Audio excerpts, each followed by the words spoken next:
వివరించారని అంటే అది మనం చదువుతుంటే మన కళ్ళ ఎదురు అలా సాక్షాత్కరింపచేశారని చెప్పడం కరెక్ట్. ఈ పద్మావతీదేవి ఎవరండి అంటే ఆకాశరాజ కుమార్తె. ఈ ఆకాశరాజు ఎవరు అనంటే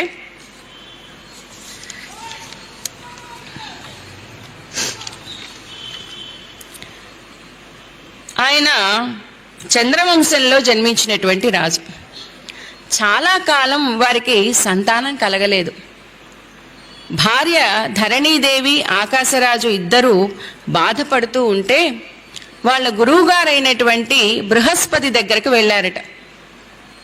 స్వామి, మాకు సంతతి లేదు, తర్వాత మా యొక్క వంశం ఎలా అభివృద్ధి చెందాలి అని అంటే బృహస్పతి, సద్గురువర, నాకు సంతాన లాభంబు కలుగకుండుటకు ఏమి కర్మఫలము, ఏమి కర్మములు నేను చేశాను, ఎలాంటి పాప పని చేశాను, నాకెందుకు సంతానం కలగలేదు అని చెప్పి అడిగినప్పుడు,